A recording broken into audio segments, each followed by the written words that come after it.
Hello, everybody, and thank you for joining me here on the ice. Another team from the Superior International Junior Hockey League is going to be joining us today. Head coach, jack of all trades, a little bit of management. I don't know if he does the jock straps, but we'll find out soon enough. Mr. Robert DeGagne from the Thunder Bay North Stars will join us.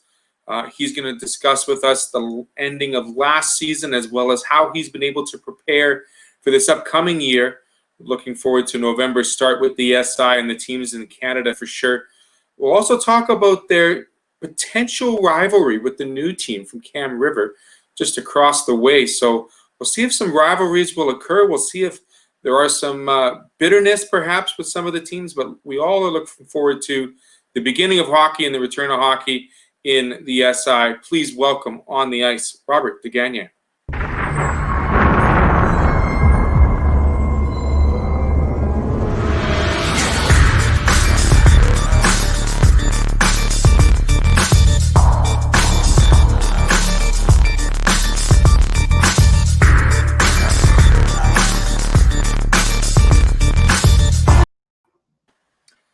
As promised, Mr. Robert DeGagne, the head coach, jack of all trades. I hope you have someone doing the jock straps, not yourself, though, Robert. Oh, definitely. I'm not going to touch those. So, real quick, give us a little 30-second intro of Mr. DeGagne and who he is. Oh, okay. Well, I'm a hockey guy through and through. I never really stopped from playing to coaching to, my kids played throughout and I coached them all the way up.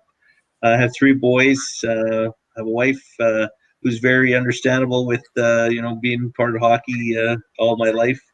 I don't do this as a full-time job. I own my own business and I'm an insurance broker. So I just basically, try to give back as much as I can. And I've had some success at it. So luckily I'm part of a good organization that supports me and supports everything we're trying to do. The Thunder Bay North Stars, give us a bit of a history as they're in existence in the SI. Well, we've been, I think it's 17 or 18 years we've been in existence. We've got, players that played for us or play the National Hockey League, and current players would be Carter Hutton, Bertuzzo for the St. Louis Blues. We got numerous kids, playing university hockey in Canada. We had 8, I think, current players from Lakehead University are playing. They played in our program. We got kids that have played in the university in the States, NCAA Division I, Division III. We got kids that are playing pro hockey in Europe, pro hockey in North America. We've got kids that, we move on if they want to play, go to the BCHL or USHL and so on and so forth. They've, we've moved them up that way. We've been lucky to have a lot of success as a franchise. We've last 3 years I've been involved. We've won one league championship, went to Dudley Hewitt twice last year. We had finished in first, or we were finishing in first. So, it's a great organization, great owners, and there's lots of history, and we pride ourselves in that. When you mention the North Stars, you're discussing like it's almost a chartered member, being there as long as almost 20 years now. The league is stronger with you in there. Dudley champions, like you've mentioned, finishing first, looking for that championship again at the end of last year. Things came to a bit of a screeching halt with everything. How did the organization handle the news as well as the unfortunateness of the fact that we couldn't see a playoff run for any of the teams? Yeah, I think we were all in the same position, and it wasn't like it was just our league and just our specific kids. I think because of the worldwide pandemic and the uncertainty of it, especially at the time, because it was just really starting. Everybody was, I think kids weren't the same. I know our last game that we had played against Steve, or we were supposed to play against Steve River Falls on a Friday night at home here. Our kids were ready to play, but they weren't. It wasn't probably in the best interest to even play that game because their heads weren't really in it because of all the news coming out that, the NBA had suspended their play, the NHL had suspended their play, and, what's going on, being sometimes isolated in smaller communities up north here, you almost, what is happening, what is going on. So so it was a shock. I felt bad for more of the older kids, the 20-year-olds that were finishing their junior careers didn't get a chance to win a championship, or at least try to win a championship. But I think that everybody understood, and that we weren't alone. It's the whole world, or at least North America, was in the same position. And whether it was the Ontario Hockey League, the National Hockey League, the SIJHL, we were all doing it to keep the safety of our fans and the safety of our players. That was our main concern. I think that was the main concern for everybody involved in any position, any sport or extracurricular, or even life in general at that time. Bit of a longer off season for you, Robert, and the North Star organization. Have you been able to really kind of, for lack of a better term, put the train track back on the train, put the train back on the track to make sure it's running successfully, and we're ready to go for this upcoming September-October preseason camp? Yeah, it's been a different off season, definitely, because it's been so long, and I think it's harder on the players than it is on the teams or our teams, because there's so many kids that are looking to play somewhere, and they want a commitment from somebody. They want a commitment from us. They want a commitment from whatever team that it is, and it's really hard for us to make commitments in lots of ways, because we're all saying we're going to start on November the 15th, or we're saying November 15th, BC is December 1st, OHL is December 4th, whatever the dates are. And these dates, truthfully, hopefully they're all going to come to fruition. But really, right now, I don't know if anybody really does know, because if we were to start today, we can't start today because of the way that we're still in our third stage here in Ontario. So we're not even able to be able to play. There's no body contact.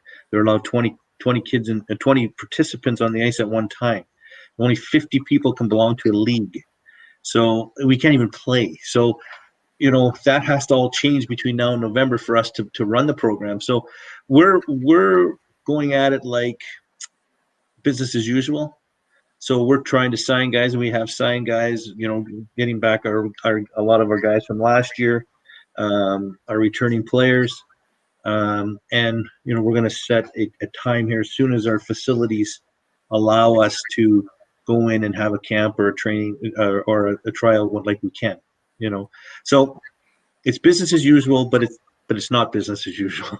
Right. You talk about those. I mean, Hockey Canada came out a couple months back with staggered starts, and they're allowing the different junior programs to have different start dates mentioned. And like we've said, October, November, December, all different levels of junior hockey. If you had, I'm going to give you a scenario here, Robert, because I've seen several players leave the SI going to leagues that potentially may be starting earlier, or maybe having an earlier projected start date. Does that pose a bit of more of a concern for leagues that would be starting later? Now, obviously, if you're in the CHL, you have rights that have to be protected by the players, but in the junior leagues, like through all over Western Canada and yourself, there's a staggered start date. So really, by mentioning that you're starting earlier, does that pose a bit of an issue to get those recruits signed and getting those paperwork in place for those players, for your team in particular? That's a great question. I don't know if it's and before you answer that question, Robert, I'll say this, because you mentioned a start date, but we all know that it's probably going to start roughly at the same time, because everybody's in a different phase provincially, right? And that's the one thing that each junior league has to deal with. We're all in different phases. Alberta's in a very tight phase. Manitoba's fairly liberal. BC has already mentioned December. You've mentioned November. Do these start? I talked to a gentleman this morning in Alberta, and they're running a camp today, which I couldn't run even if I wanted to run one. Right. So there's some advantages and some disadvantages. Right. So, but I think at the end of the day, I personally think what we're waiting for the start of school. Yeah. And I think once school gets going, and after 3 or 4 weeks of school, it's going to tell us a lot. It's going to tell us that, geez, we're not out of this thing, or geez, maybe we've handled it pretty well and we can move on and play some hockey. because I think that it's going to put a lot more people at risk, and we won't find out for 2 or 3 weeks. But I think everybody's sort of waiting. They don't want to be the first guy on the block to say, let's get going. Someone has to, but in saying that, I don't know if we're at a disadvantage or not or at advantage. But it makes it harder, put it that way, because there's so much information that's out there that's really not even real. Right. In the sense that, I'm going to hold a camp on September 14th. I could say that, but I'd have to cancel it because I know I couldn't run it as of today, right? So I think that it puts you got to be a little more creative in the way you think, and the way if you want to do a few things and try to make things work. We're in a little bit better different position than say maybe some other teams. We never really run a big training camp. We run a little bit of a training camp, but we got a lot of returning guys. We try to handpick guys and fill our team that way. So we'd like to have a training camp, but if we don't have a training camp, we're okay with that as well, right? So our goal right now, I think, is to start the first part of October and bring guys in, maybe 30 guys, and then work our way around it there. So it's not so much as a money maker as some other franchises make quite a bit of money by doing tryouts, and that's part of their process as well. We don't need to do that. No, I apologize for putting you on the spot there a little bit, Robert, because it's a different answer for every single division, every single province. And so I talked to the guy in Alberta this morning, and he, like I said, they're running their camp. But truthfully, if I was to run our camp today, I can have 20 participants on the ice, which is including coaches, or if you can't have a game with 20 people, so you get 2 coaches on there, so you could have 18 kids. They'd have to dress before they got to the rink. They'd have a seat in the arena, 1 to 18. They can bring no bags and other than bring their equipment in. They get dressed. They go on the ice. They have to social distance on the ice. There's no body contact, and you'd have to leave the rink within 15 minutes right after. No showers, no dressing rooms, no nothing. Yeah. So that's ours. But I was talking to the guy today. So it's like I said, in Alberta, they have full games, full contact. Two up to I think it was up to 50 people. So you could have 2 teams of 25. So they're way different, than we're at right now. So it is what it is. I can't change that. Right, and let's call ourselves seasoned veterans in this sport and all sports, really, Robert. Do you remember a time where we're at the liberty of a health organization dictating when we can and cannot play sport? I mean, I can't remember a time in my lifetime. No, not health-wise. I mean, well, we've never had a pandemic. No. I'm 55 years old, so I've never been through anything like this. I mean, yeah. So I mean, I've seen lots of different things, but I've never seen anything like this. And it just, nobody knows. And I think we're just going to have to go through it and see where we're at numbers wise. Like I said, 2 or 3 weeks from now or a month from now with school starting. And then the flu season is here. So until we get some sort of vaccine or our numbers really go down, I don't know what we're going to do. It's a wait and see. Speaking of wait and see, Robert, stick with me. We'll be right back. We're going to talk about the end of the off season and how the team looks before we get into the potential of a training camp in October. Stay with us here on the ice.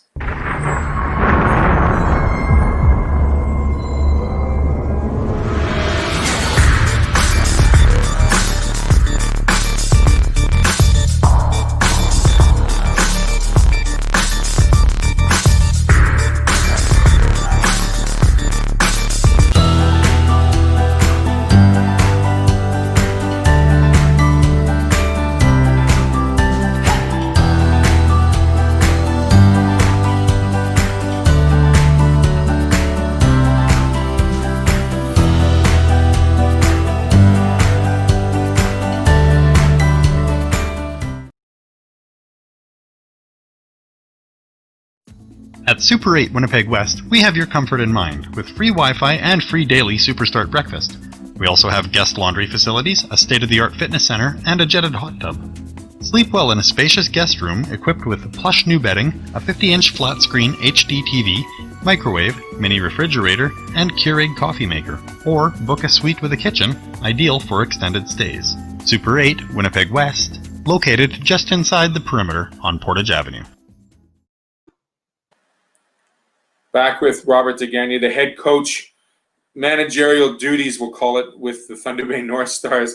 Robert, you said you have a lot of returning players to last year. How is it that you're able to maintain that grip on having a top position, first, second, in the SI year in and year out, knowing you have to, you have returning players, but you have new players. You have rookies, you have veterans, rookies and veterans all the time.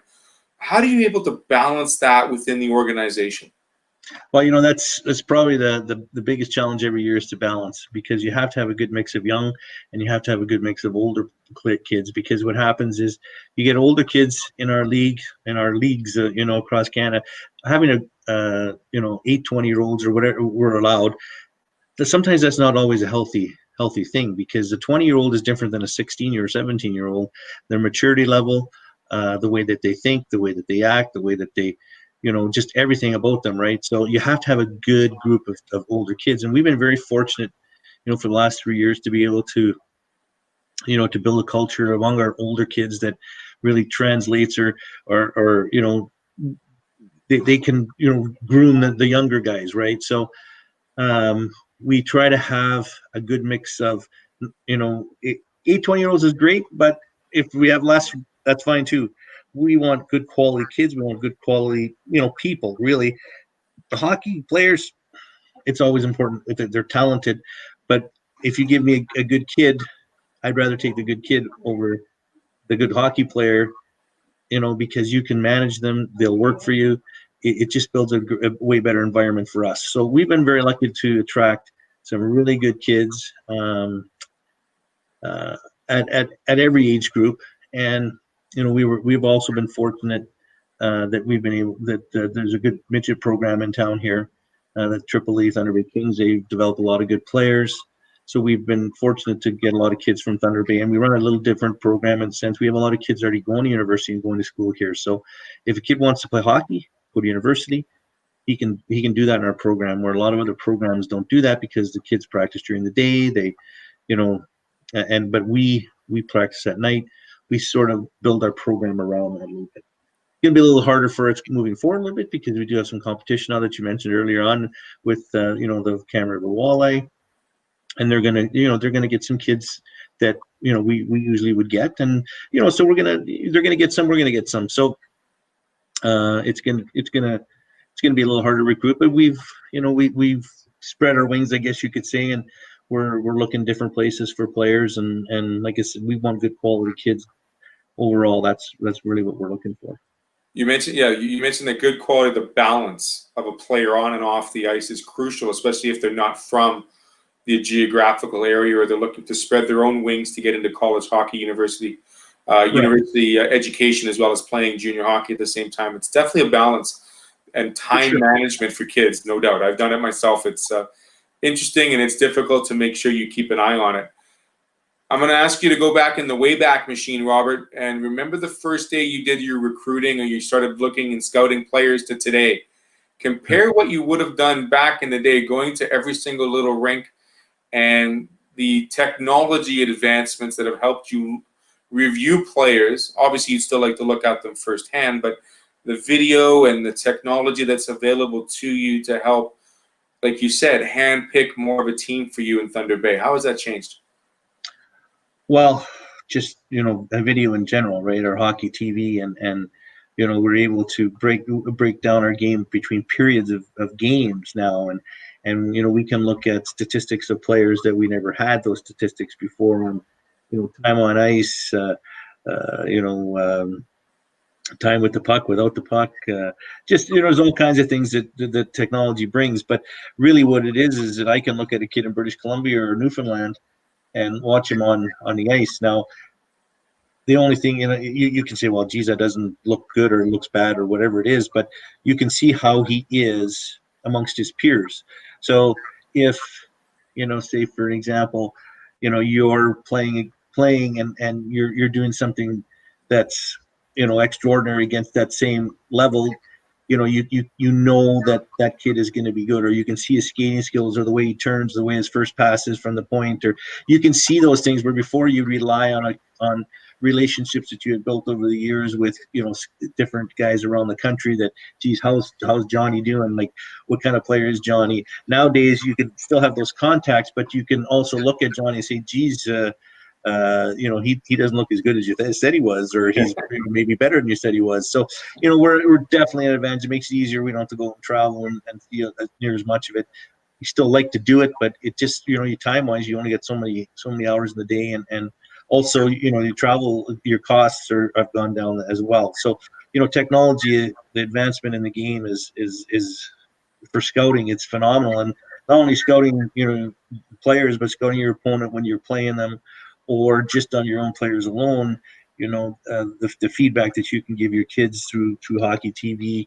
I mean, I could send a clip of, your play tonight, and say, geez, you didn't do this very well, or geez, that was a great play, or whatever it is, if that's, where you want to get it to. I'm still a little bit old school myself, I like, I'm a relationship guy, so I still like to feel, touch, talk to a kid, and see where they're at when I do my recruiting, but video has brought a long way for sure. So the team is, as much as the returners, we've got a good crop of returning players. How's the goaltending look for next year for your team as well? You mentioned goalies.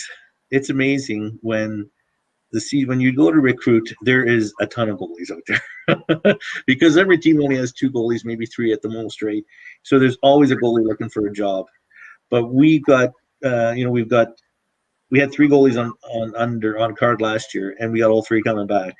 So, we're okay that way.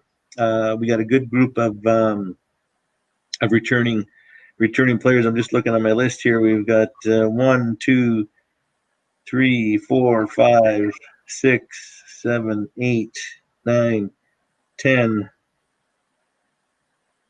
11, about 12 returning players, maybe 13, and then we made a couple trades in the off season and acquired a few kids from some other organizations. So, and we signed some kids from British Columbia and Alberta. So we're at about 21, 22 kids carded already. So we're in a good position. That's a really good number to have, considering we're about 2 months away. A longer off season, like you mentioned. What have you been doing, Robert, yourself off the ice to keep yourself not going crazy amongst everything that's going on? Yeah, so owning my own business helps, right? I haven't stopped. I didn't stop during the pandemic. I mean, we're considered an essential service. I own an insurance brokerage, so I've been lucky. I've been able to come to work every day, and I enjoy coming to work. So that's sort of taken my mind off of things.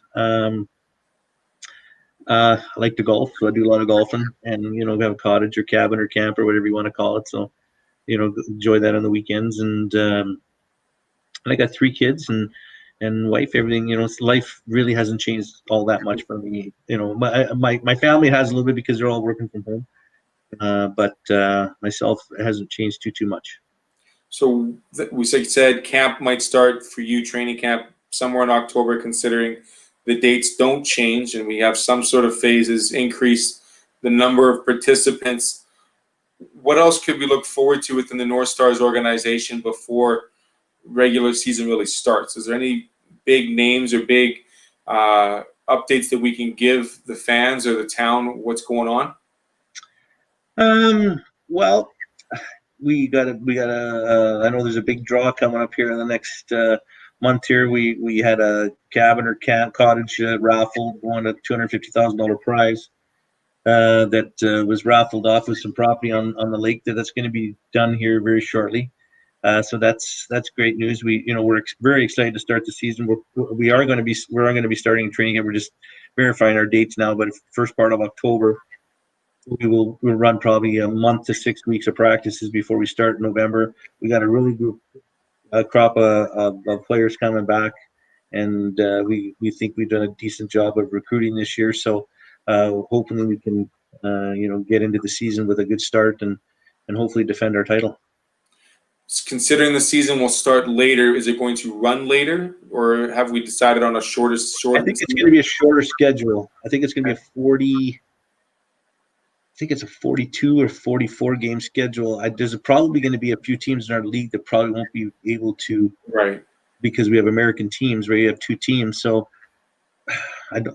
unless the border opens, which probably won't, we'll go 2 less teams. But so it'll be a shortened season in the sense of not as many games. It'll be stressed out, to the same time in March or April. One good thing about it is there's another team in town. It makes it easier for us travel-wise, cost-wise, but it travel easier on the body and easier on the players. So, instead of playing, 10, you probably get another 10 home games, right? Basically, it's just across town. So, and that'll be nice. Let's talk about this rivalry. I mean, you guys are let's call yourself Big Brother. You've been around for almost 18, 19 years, like you said. And the little kids coming into town, they want to steal some of your thunder. Obviously, you're not going to let them. But what kind of a rivalry do you expect between yourselves and the Fightin Walleye? I expect it to be a good rivalry. I mean, it's a small town. I mean, I know the owners. I know the coaches. I mean, we're all friends. But it'll be a good rivalry. I mean, rivalries are important for the game. It's good for any sport. I mean, everybody wants to watch the Canadians and the Bruins, or the Leafs and the Canadians, and or the Cowboys and the Redskins, or whoever it is. I mean, you have Washington football team now. Get it right. That's right, Washington football teams. That's right. So everybody in sports, it needs rivalries, and it'll be a good rivalry. Hopefully, I mean, it really remains to be seen because we haven't played them yet. But I would assume within the first 2 or 3 or 4 years, it'll be our biggest rivalry for sure. Right now, it seems to be us and Dryden. There's a huge rivalry. So, but being in the same town, trying to get the same kids, it's inevitable. We're gonna have a rivalry, and that's good. It's good for the game. It's good for our league. It's good for the people of Thunder Bay. They've got a pretty good jersey. Yeah, no, they've done a great job. I mean, you guys are very North Stars. I mean, classic. Yeah, I mean, they've done a nice job. They're out in the community, and they do a very good job, social media wise, and they want to make a go of it, and I think they will. They're successful guys, so it's going to be good. It'll be a lot of fun. Absolutely, and you said rivalry is needed for sport. I mean, you got to have those friendly animosities, if that's the right way to put it. The 36th game of the season, does it really mean anything? Probably not. But when you're playing your rivalry from across town, the kids get up for it, the coaches get up for it, the people come and watch it, people want to see it.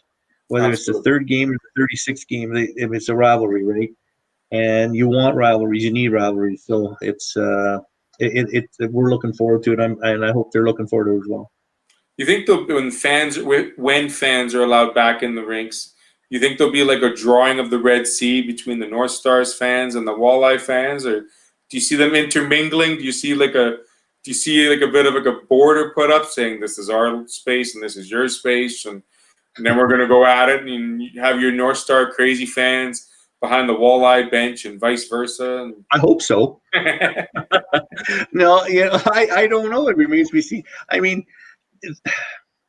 I think there's going to be different fans. I think because they've run a successful junior B program, and they've got a sort of a nucleus of fans that they're going to draw upon, and they're going to get them. And we have definitely a group of fans that have followed us over the years, and hopefully they'll stick with us. So I mean, I think you'll see it. I think when we play each other, you'll see some increased gates and some more people in the stands, hopefully. Obviously we don't play against them. Hopefully we have our games and we have the same crowds as we had before, but we've averaged pretty good during the season, almost 400 fans in this, and then during the playoffs we've had as high as a couple thousand fans. So it's we draw fairly well. So hopefully this will increase the the people coming to the rink, and just hope the people come to the rink now, whether it's for them or for us. I hope it's for both, you know. Yeah.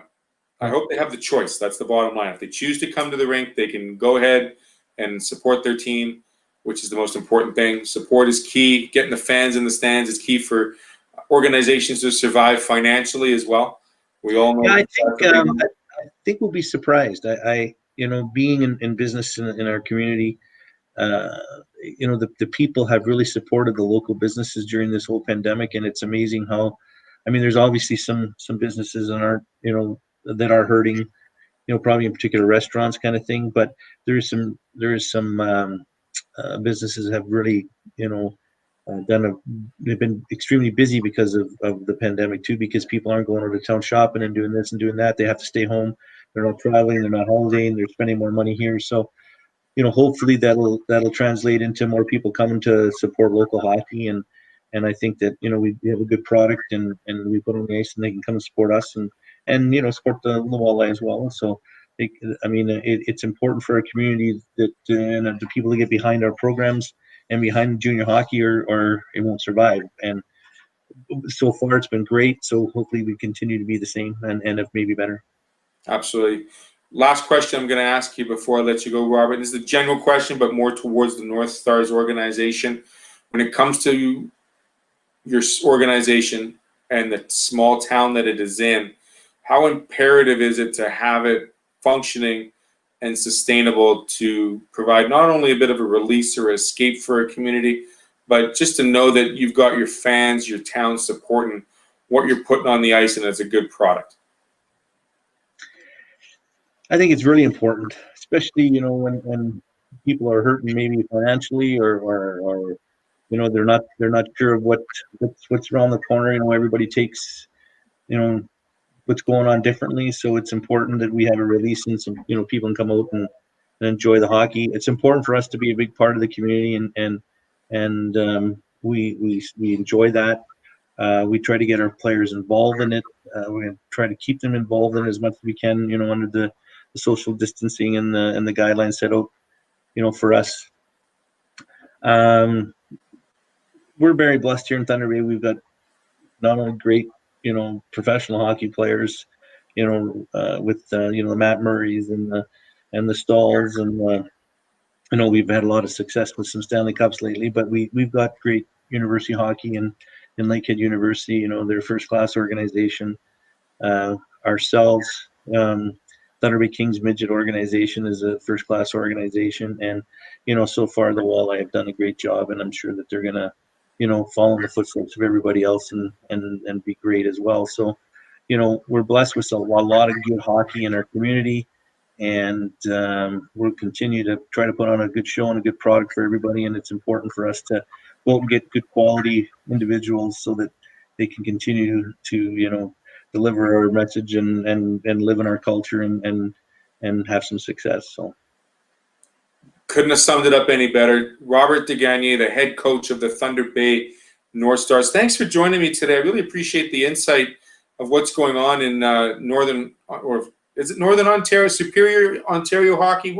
Geographically, Northwestern Ontario, Northern Ontario, Northwestern Ontario. I mean, Kenora, Dryden. I mean, that's Northwestern Ontario to me. So I wouldn't really. I consider Thunder Bay that. Yes, I will. I will today. Yeah, we're all part of it, and we welcome those guys. And Dryden, Kenora, and Red Lake, and Fort Francis. We're all part of the same, and you know, if they're successful, we're successful, and vice versa. So we're hoping out for everybody. Absolutely. Like I said, I really want to say thank you for joining me today. Good luck with the beginning of the season. Hopefully, the season will start on time, and you get to see some players on the ice, more than 20, of course. You can't really play a hockey game with 2 lines apiece. That's not going to work. No. You need some fans. You just got to be patient. That's all. Right on. Well, thank you again. This has been On the Ice on Amateur Sports TV. Thanks for watching. Make sure you check out Coffee with Graham Tuesday, Thursday mornings, 10:30. Have a great rest of the day. Take care of yourselves and keep putting that line in the water. Hockey season is just around the corner. Thanks for joining me. Have a good day. Bye-bye.